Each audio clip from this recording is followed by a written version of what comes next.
नमस्कार मित्रों, मैं सोनवीर यादव आपके लिए एक छोटी सी वीडियो लेकर के आया हूं, जिसका शीर्षक है पृथ्वीराज रासो की प्रमाणिकता अप्रमाणिकता पर विवाद। बहुत ही महत्वपूर्ण टॉपिक है। इसमें से कोई भी सिंगल हिंदी का एग्ज़ाम नहीं है जिसमें इसमें से प्रश्न नहीं पूछा जाता हो। अभी फर्स्ट ग्रेड का जो एग्ज़ाम हुआ था 3 जनवरी को, उसमें पूछा गया था कि पृथ्वीराज रासो के संस्करण को प्रमाणिक मानने वाला कौन सा विद्वान नहीं है। तो इस तरीके का प्रश्न पूछा गया था। हर बार प्रश्न पूछा जाता है, इसमें बहुत ज़्यादा कन्फ्यूजन होता है। तो इसके अलग अलग वर्ग थे, प्रमाणिक मानने वाले, अप्रमाणिक मानने वाले, अर्ध प्रमाणिक मानने वाले और मुक्तक मानने वाले। इस तरीके से इस पर विवाद चलता रहा था। तो बहुत ही महत्वपूर्ण टॉपिक है, प्रश्न आता रहता है। तो आप वीडियो को ज़रूर से ज़रूर लास्ट तक, अंत तक ज़रूर देखना, ये मेरी रिक्वेस्ट है आपसे। और मैंने ट्रिक के माध्यम से इतना शानदार तरीके से आपको ऐसे याद कराने की कोशिश की है कि आप जीवन भर इसको नहीं भूलेंगे, ऐसा मेरा विश्वास है और गारंटी मैं आपको दे सकता हूँ। चारों वर्गों को मैंने छोटी छोटी कहानियों के माध्यम से याद कराया है, जो जीवंत कहानियां हैं उस तरीके से। तो आप वीडियो को अंत तक ज़रूर देखना, लाइक करना, शेयर करना, कमेंट करना, चैनल को सब्सक्राइब करना। चलो मित्रों, स्टार्ट करते हैं। पृथ्वीराज रासो। सर्वप्रथम डॉक्टर वूलर ने कश्मीर यात्रा के दौरान 1875 ईस्वी में जयानक द्वारा रचित संस्कृत महाकाव्य पृथ्वीराज वैसे 12 सर्गों में, जो 12 सर्गों में था, रचित के आधार पर पृथ्वीराज रासो को अप्रमाणिक घोषित कर दिया। सर्वप्रथम डॉक्टर वूलर घूमने गए थे कश्मीर यात्रा पर। उन्हें वहाँ पर 1875 ईस्वी में जयानकृत संस्कृत महाकाव्य पृथ्वीराज रासो की प्रति मिल गई थी, वो मिल गया था वहाँ पर। तो उसके आधार पर उन्होंने पृथ्वीराज रासो को क्या कर दिया, अप्रमाणिक घोषित कर दिया। दूसरा पॉइंट है पृथ्वीराज रासो को सर्वप्रथम अप्रमाणिक मानने वाले विद्वान। अब देखो, डॉक्टर वूलर ने अप्रमाणिक माना है, तो वूलर में विजुअल है बू। बू कहते हैं गंध को, बदबू, बू। तो देखो, जो बू होती है वो क्या होती है, अप्रमाणिक होती है। जिसमें से बू आती है हम उसको अप्रमाणिक ही मानते हैं। तो अप्रमाणिक किसने माना सबसे पहले, डॉक्टर वूलर ने। तीसरा पॉइंट है पृथ्वीराज रासो का उद्धारक कर्नल जेम्स टोड को कहा जाता है। तो देखो, अब कर्नल जेम्स टोड को माना जाता है, तो कर्नल जेम्स टोड विजुअल क्या है, कर्नल। तो उद्धार कौन करता है, हमेशा जो उद्धार है वो कर्नल साहब ही करते हैं। तो उद्धारक कौन माना जाएगा पृथ्वीराज रासो का, पृथ्वी पर जो भी उद्धार होता है वो कर्नल ही करते हैं। तो उद्धारक कौन माना जाएगा, कर्नल जेम्स टोड। चौथा पॉइंट है पृथ्वीराज रासो को सर्वथा अप्रमाणिक मानने वाले हमारे आचार्य रामचंद्र शुक्ल जी हैं। और पृथ्वीराज रासो को सर्वथा जाली ग्रंथ, जो उन्होंने एक नाम दिया है जाली मानते हैं, वो कौन मानते हैं, रामचंद्र शुक्ल। तो दोनों उन्होंने ही कहा है, जाली ग्रंथ। और ये छठा पॉइंट है पृथ्वीराज रासो की प्रमाणिकता अप्रमाणिकता विद्वानों पर मतभेद है, जो 4 वर्गों में बटा है। ये आपको याद रखना है, 4 वर्गों में कौन कौन सा है। अप्रमाणिक मानने वाले पहला, दूसरा प्रमाणिक मानने वाले, तीसरा अर्ध प्रमाणिक मानने वाले, चौथा मुक्तक मानने वाले। तो हम पहले वर्ग की बात करते हैं। पहला वह जो वर्ग है अप्रमाणिक मानने वाले। तो देखो, एक छोटी सी कहानी है। अमृत दीन नाम का एक गरीब व्यक्ति होता है, दीन कहते हैं गरीब को। तो अमृत दीन नाम का एक गरीब व्यक्ति होता है।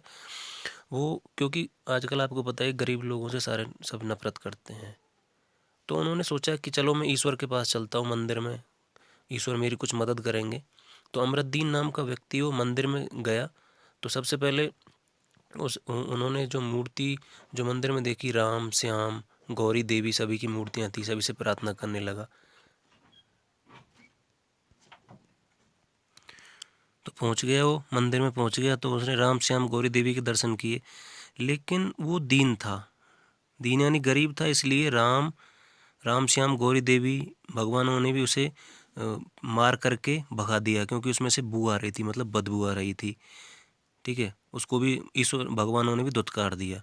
तो ट्रिक है, राम श्याम व गौरी देवी ने अमृतदीन जो नाम का व्यक्ति था उसको बू के कारण मारा।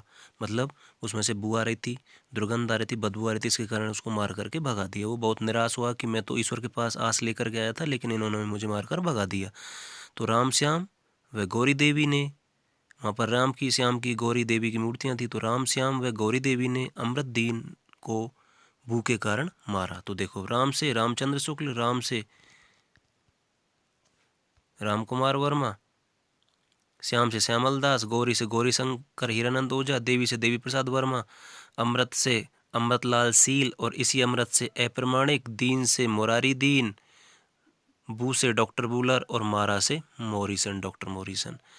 तो ये ट्रिक थी मित्रों। राम श्याम व गौरी देवी ने अमृतदीन को बू के कारण मारा। बू मतलब दुर्गंध, ठीक है। तो राम से रामचंद्र शुक्ल, मैं से इसी राम से राम कुमार वर्मा, श्याम से श्यामल दास, गौरी से गौरी शंकर हीरानंद ओझा, देवी से देवी प्रसाद वर्मा, अमृत से अमृतलाल सील, ऐसे इसी ऐसे अप्रमाणिक, दीन से मुरारी दीन, बू से बूलर, डॉक्टर बूलर और मारा से मॉरिसन। दूसरा वर्ग है मित्रों प्रमाणिक मानने वाला। अब देखो, एक कर्नल साहब थे जिनका नाम था सुंदर मोहन। एक छोटी सी कहानी है। कर्नल सुंदर मोहन थे, वो सेना में बहुत उन्होंने सेवा की थी। सेना से रिटायर हो गए, अपने गृह जिला आ गए, मथुरा आ गए, मथुरा में रहने लगे। तो उनके जो मित्र थे सेना में, जो अधिकारी थे, उनसे मिलने आए कि चलो कर्नल सुंदर मोहन से मिलने के लिए चलते हैं, देखते हैं मथुरा में क्या है। तो उनसे मिलने के लिए वो आ गए। तो वो मथुरा में लोग मिश्री ज़्यादा खाते हैं, इसलिए वो मिश्री लेकर के आए थे कि चलो सुंदर मोहन के लिए मिश्री लेकर के चलते हैं, साथ बैठ करके खाएंगे। तो वो मिश्री लेकर के जैसे ही उनके सामने आए तो उन्होंने मिश्री को क्या कर दिया, ज़मीन पर पटक दिया, ज़मीन पर गिरा दिया मिश्री को। मिश्री जो गिर गई थी तो उन्होंने अधिकारियों ने, कर्नल सुंदर मोहन के साथियों ने कहा कि क्या तुम इस मिश्री को खा सकते हो, क्योंकि अब तो तुम खाओगे नहीं, क्योंकि अशुद्ध हो चुकी है। तो कर्नल सुंदर मोहन ने क्या किया, उस मिश्री को उठाया और उस गिरी हुई मिश्री को खा गए वो। क्योंकि वो क्या देना चाहते थे, प्रमाण देना चाहते थे। क्या प्रमाण देना चाहते थे, इस बात का प्रमाण देना चाहते थे कि ये जो भूमि है ये मथुरा की भूमि है और ये यहाँ भगवान श्री कृष्ण का जन्म हुआ है।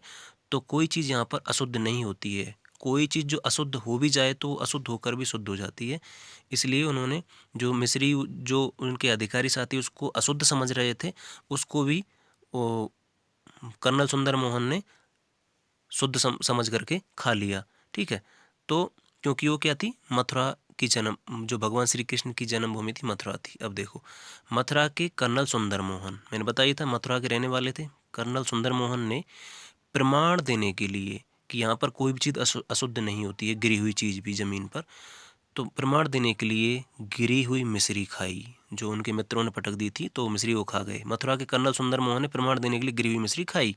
तो मथुरा से मथुरा प्रसाद दीक्षित, कर्नल से कर्नल जेम्स टो, सुंदर से श्याम सुंदर दास, मोहन से मोहनलाल विष्णुलाल पांड्या, प्रमाण से प्रमाणिक मानने वाले, गिरी से गिरी अरसन और मिश्री से मिश्र बंधु।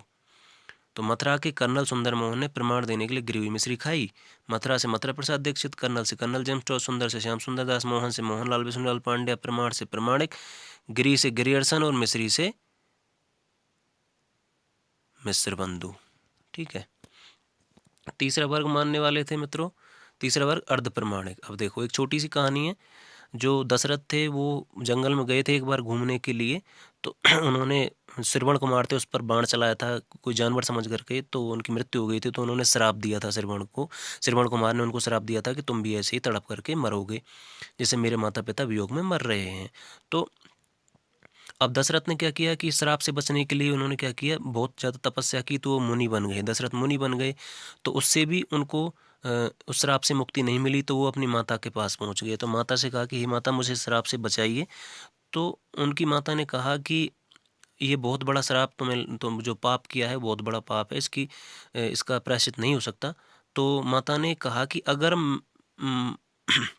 कि मैं तुम्हारे लिए 1,500 सुनीति भी बनाऊं ना, तो तुम बच सकते हो। 1,500 सुनीति अगर मैं बनाऊंगी तो तुम बच सकते हो, लेकिन मैं वृद्ध हो चुकी हूँ, बूढ़ी हो चुकी हूँ, तो इतनी सुनीति मुझसे नहीं बनाई जाएंगी, तो वो मेरे बस की नहीं है, ठीक है। तो दशरथ मुनि निराश हो जाता है और आखिरकार उसको श्राप झेलना ही पड़ता है। तो ट्रिक है, देखो मित्रों, ट्रिक है, माता ने अगर दशरथ मुनि के लिए 1,500 सुनीति अपनाई होती तो वह बच जाता, 1,500 सुनीति अपनाई होती तो वह बच जाता। लेकिन वो 1,500 सुनीति नहीं अपना पाई, क्योंकि वो माता जी थी, वो क्या हो चुकी थी, वृद्ध हो चुकी थी, इसलिए उसने नहीं अपनाई। तो देखो, माता ने अगर दशरथ मुनि के लिए 1,500 सुनीति अपनाई होती तो वह बच जाता। अब देखो, माता से माता प्रसाद गुप्त, अगर से अगरचंद नाटा, दशरथ से दशरथ शर्मा, मुनि से मुनि जिन विजय,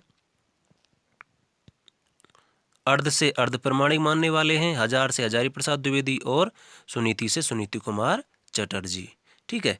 तो इस तरीके से था ये मित्रों। माता ने अगर दशरथ मुनि के लिए 1,500 सुनीति अपनाई होती तो बच जाता। माता से माता प्रसाद गुप्त, अगर से अगरचंद नाटा, दशरथ से दशरथ मुनि, दशरथ शर्मा, मुनि से मुनिजन विजय, अर्ध से अर्ध प्रमाणिक मानने वाले, हजार से हजारी प्रसाद द्विवेदी और सुनीति से सुनीति कुमार चटर्जी। चौथा जो वर्ग है वो है मित्रों मुक्तक मानने वाले। मुक्तक में कौन है? सिर्फ एक है, नरोत्तम दास स्वामी। तो नरोत्तम दास स्वामी बीजुअल है। नरों में जो है उत्तम, तो नरों में जो उत्तम होता है वो क्या होता है? मुक्तक होता है। मुक्ति, आराम से मुक्त होकर के घूमता है, वो मुक्त होता है, उस पर कोई बंधन नहीं होता है। तो मुक्तक मानने वाला कौन है? नरों में जो है उत्तम, मतलब नरोत्तम दास स्वामी। तो ये वीडियो था मित्रों, छोटा सा, बहुत ही महत्वपूर्ण टॉपिक है ये, आपको हमेशा इम्पोर्टेंट है, हर एग्जाम में आता रहता है, तो आप इसको ज़रूर याद करना। कोशिश की है मैंने याद कराने की।